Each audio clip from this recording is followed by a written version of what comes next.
అలసిన వానికి ఊరడించు మాటలు.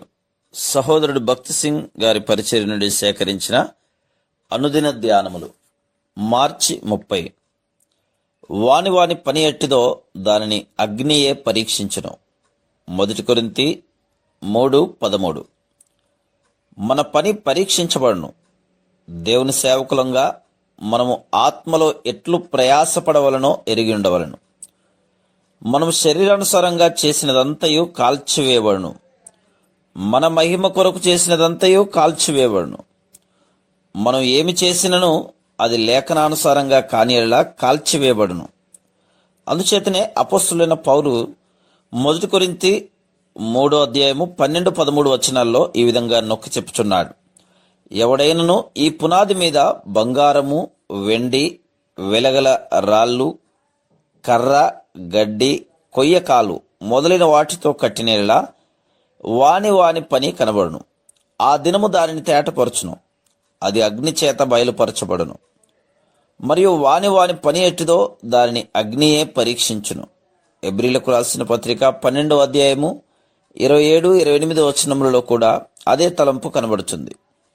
బొత్తిగా తీసివేయబడును మరియు చలింప చేయబడును అని దేవుడు పండ్ల చెట్టును గురించి చెప్పినట్లు చెప్తున్నాడు.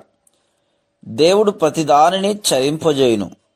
ఆకాశములు, నక్షత్రములు కూడా తొలగించి వేయబడును.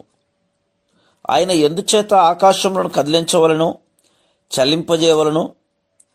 ఎందుచేతనగా చలింపబడని, మార్పులేని, నిరంతరము నిలుచు శాశ్వత రాజ్యమును ఆయన కలుగజేయగోరుచున్నాడు. గతించిన కాలంలో ఎన్నో గొప్ప రాజ్యములు ఉన్నవి. ఎంతో మంది గొప్ప రాజులు ఉండేది. అయితే ఇప్పుడు అవన్నీ మాయమై గతించిపోయినవి. ప్రభువైన యేసుక్రీస్తు చలింపజేయబడని సుస్థిర రాజ్యమును స్థాపించనై ఉన్నాడు. అదేవిధంగా దేవుడు మన పనిని కూడా పరీక్షించనై ఉన్నాడు. ఏదైతే నిత్యత్వమునకు తగినది కాదో అదంతయు తృణీకరించబడును. ఏదైతే దేవుని ఇంటికి సంబంధించింది కాదో అది తీవ్రంగా చలింపజేయబడి తొలగించబడును. పూణే నగరమునకు సమీపంలో ప్రభుత్వం వారు కొన్ని కోట్ల రూపాయలు వెల్లించి ఒక ఆనకట్టను నిర్మించిరి. అది భూమి మీద నిర్మించబడుచే దానిని ఉపయోగించక మునుపు కనీసం 6 నెలలైనను అది గట్టిపడు వరకు వేచి ఉండవలను.